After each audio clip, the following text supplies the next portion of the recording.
Hi everyone, welcome to Suresh Techs. If you are visiting our channel for the first time or if you haven't subscribed to our channel, please do subscribe to Suresh Techs. In our previous tutorial, we looked at HTML char set. In this tutorial, we will look at HTML head element. So we have looked at HTML head element already in our previous tutorial if I remember.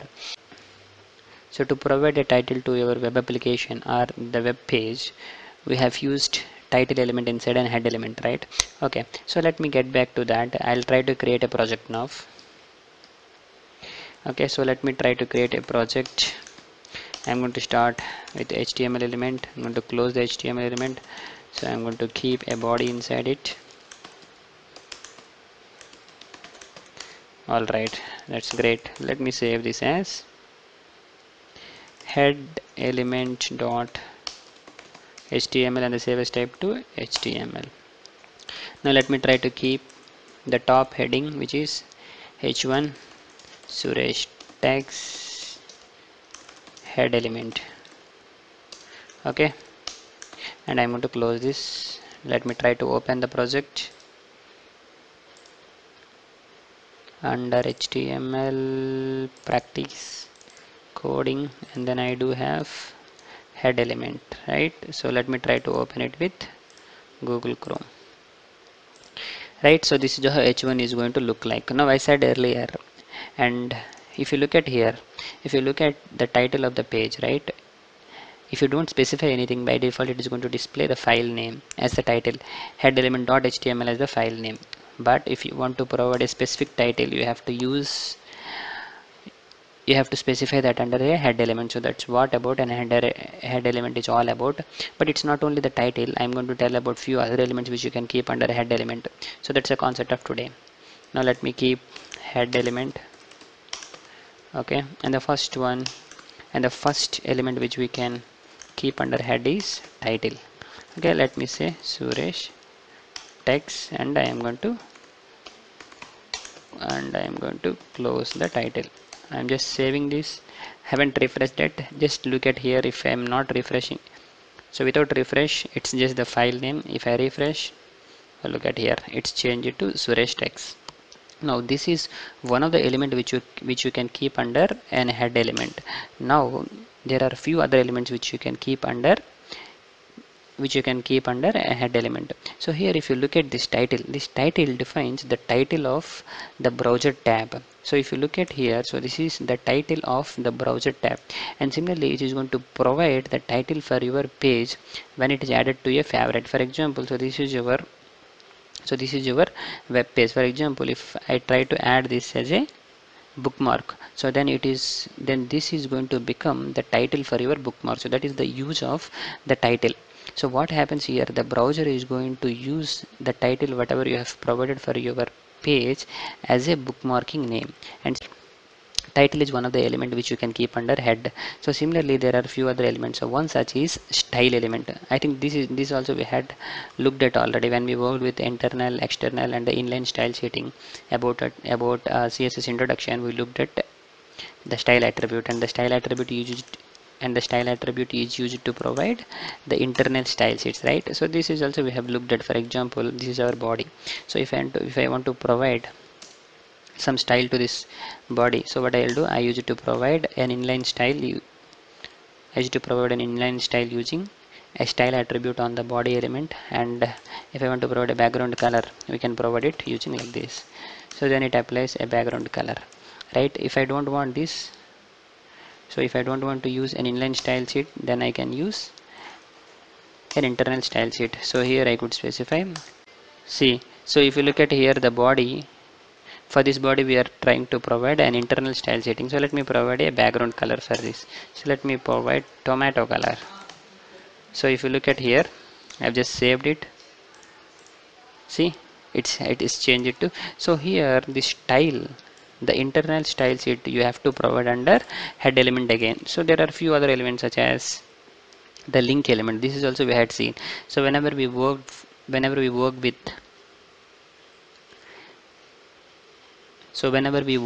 external style sheets, right, in the external style sheets we use it to link some other files inside we used to link some other CSS file inside this file, right? So at that time we used an element called link. We used an element called link, and we provided the relation as the style sheet because we are working with the style sheet. And similarly we have provided the h reference, and here we used to provide, and here we have provided particular class, sorry, and here we have provided the .css file which we have created, right? So this is one more element which we can keep under head element. Similarly, there is one more very important element called meta. So meta is basically the data about the data, right, which I told earlier again. So meta is basically the data about the data. So under meta you can keep many things, and this meta should also be part of your head element. Okay, so if you look at here, the link, title and style, so these are all part of head element. So similarly this meta should also be part of head element, and this meta element is used to specify which character set is used. Okay, as I said in our earlier tutorial regarding the char set, HTML is going to use UTF-8 char set. UTF stands for Unicode Transformation Format. So if you want to specify the char set that your HTML page is going to use, right, you have to specify that with the element called meta, and you should pass an attribute called char set. If you specify char set, and here if you specify it as UTF minus 8, so this stands for Unicode Transformation Format, and here we are telling that this page is going to use the char set, and this page is going to use UTF-8 char set. That means it is going to use all the characters available in the world. So that's what about a meta and the attribute called char set. Now here under meta, as I said earlier, meta is used by browsers, right? So meta is used by the browsers to display the content, and it is going to be used by the search engines for the keywords. I used to tell this search engines again and again, and I'm going to take one more tutorial on the search engine optimization, because search engine optimization is really very good concept. Now if you look at here, so this meta, let me close this. Okay, so this is one thing, and similarly you can specify, similarly you can give some, similarly you can give a description about a web application. For example, if your web page, for example, if your web page is all about um,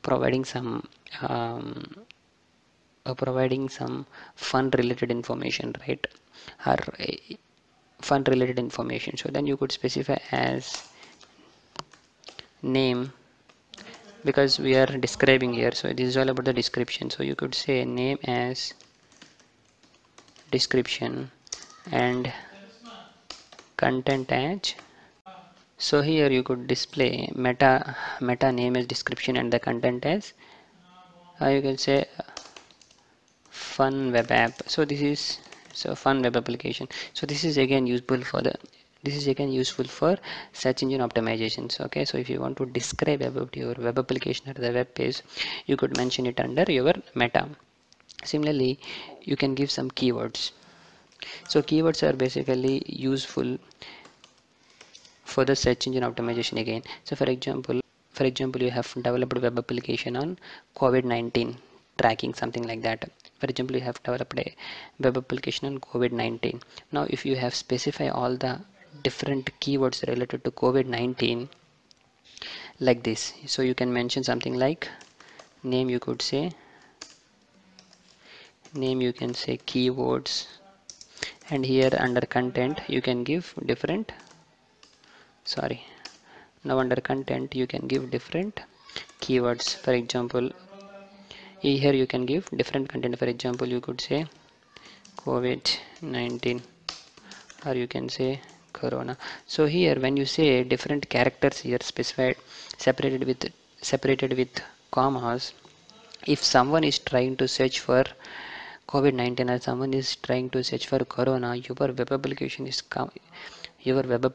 going to come on the top in the search list. So that's the use of the keywords. Okay, so you can mention the keywords using meta, and the name should be the keywords and content should be whatever you want to give under, that. So that's all about the keywords. And similarly, Similarly, you can mention the author of the web page. So if you are authorizing this, I mean if you are the author of this web page, you can specify the author of the web page. Sorry, the name should be author, and the content should be the author's name, Suresh Text. Okay, so this is all about so this is all about the author. So, and similarly, if you want to refresh your web application every 20 seconds or every 50 seconds, right, where you should do that. So at that time you could say name. So at that time you could say http equivalent. Okay, and http equivalent you should mention it as refresh. So there are some other values available which I am going to talk in further tutorials, but for now just give a content edge.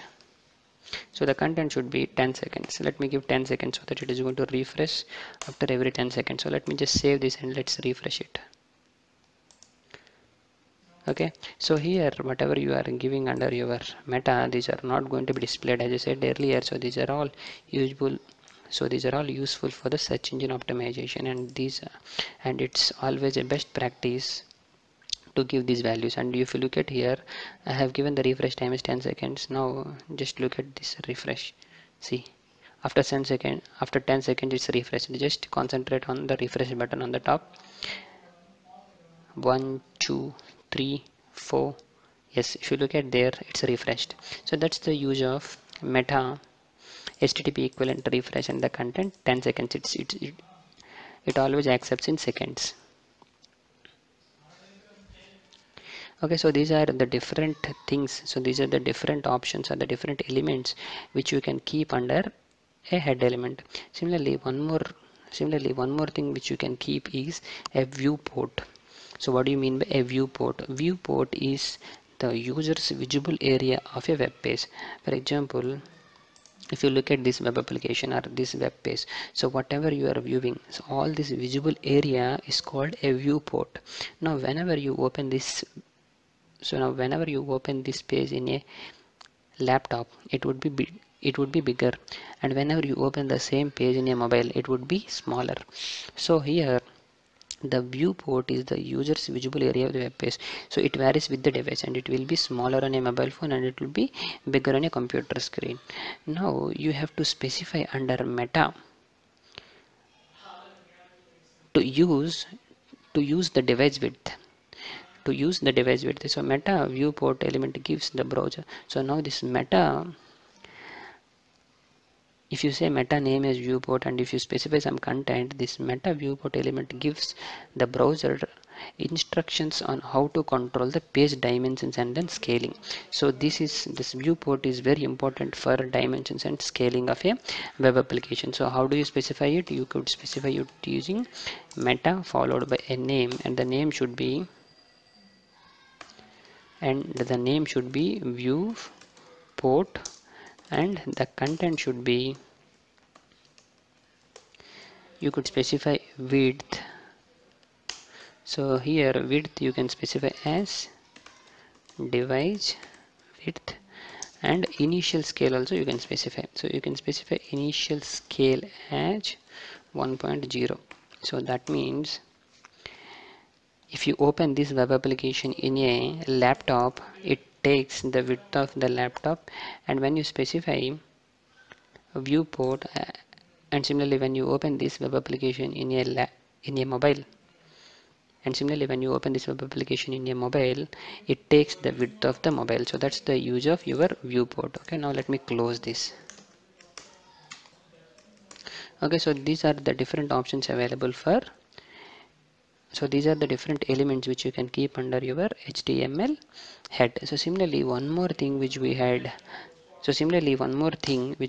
seen so far, which is a script element. So script element is basically used to provide JavaScript code, related code. So we haven't talked about JavaScript yet. We are going to talk about that tutorials after completing our CSS tutorial. So I am going to concentrate on HTML and then followed by CSS, and finally JavaScript followed by React. So whenever we talk about JavaScript I am going to talk about this particular element, but just remember for now that script is also part of our head element. And there is one more final element which I am going to talk today is base element. So what is the use of a base element? So when you specify a base, it is going to act as a base URL. For example, when we work with our anchor tag, right? In the anchor tag, we use it to specify references. So for example, let me create an anchor tag here. So how do I do that? H anchor tag followed by H reference, and here under this I used to specify most of the time I used to specify a quotation just HTML. So let me provide a margins.html today. So that's because that is also one of the HTML page we have.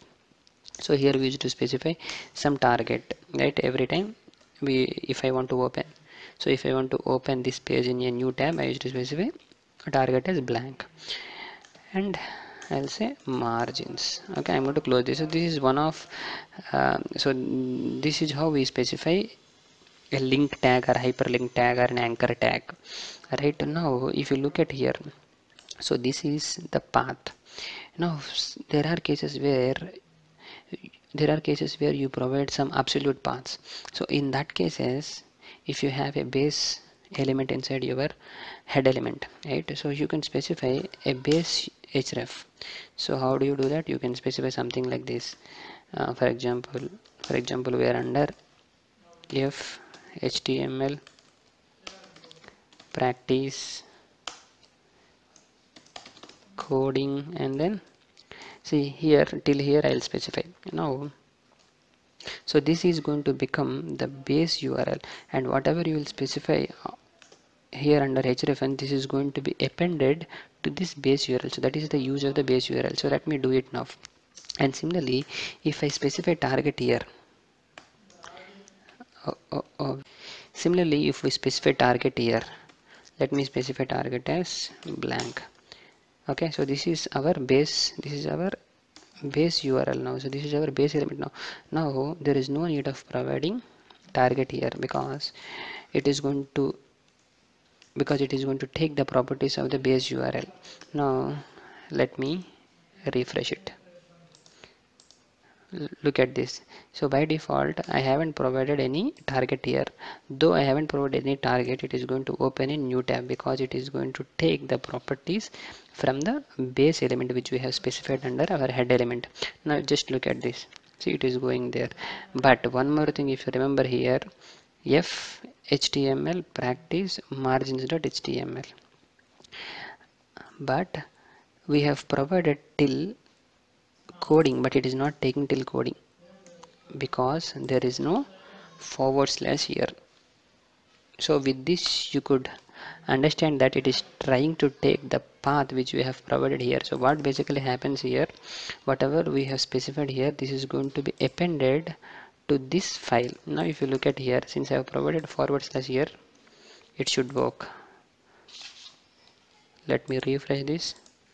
Look at here. So this has appended margins.html to this path. So this is what happened here. So this is working perfectly, and it is using the target property which is part of the base. So that is use of the base. So here you might be asking a question of what is the use of keeping a base.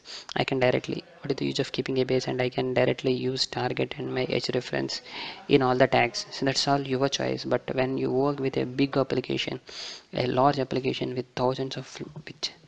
large application with 1000 lines of code or 10,000 lines of code, it's always best practice to keep a base URL, right? So that's why I'm just telling about this. Okay, so it's always best practice to use a base URL, and which should be the part of our head element.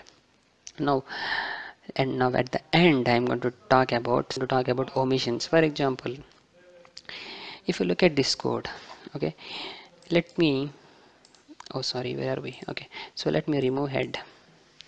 Okay, I have removed head, sorry, I mean the HTML. So let me remove HTML. Okay, I'm going to refresh it. Will there be any change if I do this? No, there is no change. Now let me remove that head.